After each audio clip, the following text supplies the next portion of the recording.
ایک عورت تھی، جب بیوہ ہوئی تو اس پر چاروں جانب سے مصیبتوں کے پہاڑ ٹوٹنے لگے۔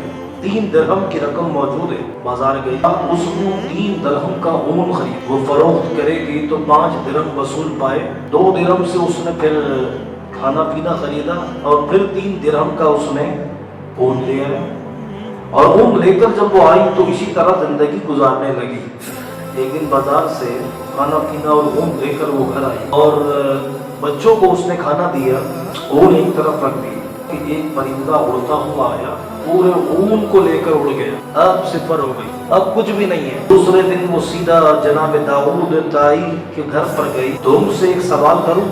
کہا داؤد کیا ہمارا رب رحم فرماتا؟ جواب دیا نہیں، ابھی دروازے پر دستک ہو گئی۔ دروازے پر جب دیکھا تو ایک اجنبی آدمی کو پہنچا اور ماجرا پوچھا تو اس نے کہا ہم سمندر میں کشتی جو جا رہی تھی اس میں ایک سوراخ ہو گئے، موت صاف نظر آنے لگی۔ ہم میں سے ہر شخص نے وعدہ کیا اگر اللہ تبارک و تعالی ہماری جان بچا دے تو ہم میں سے ہر آدمی 1,000 درہم صدقہ کرے گا۔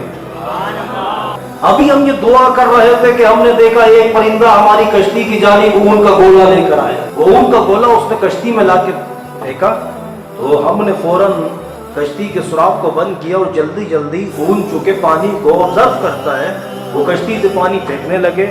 ان قریب ایسا ہوا اللہ نے ہمیں ساحل پر پہنچا دیا اور ہم ڈوبنے سے بچ گئے۔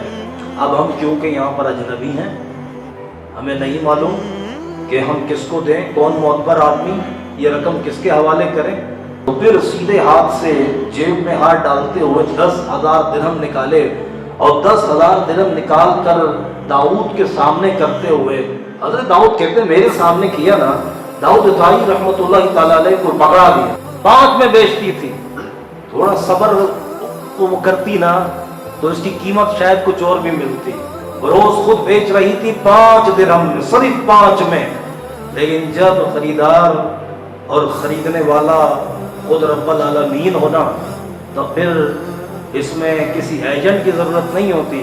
اب اس نے جب خود اس کی بولی لگائی اللہ اکبر، تو اس عورت کو کتنے ملے؟ 10,000 دراہیم ملے۔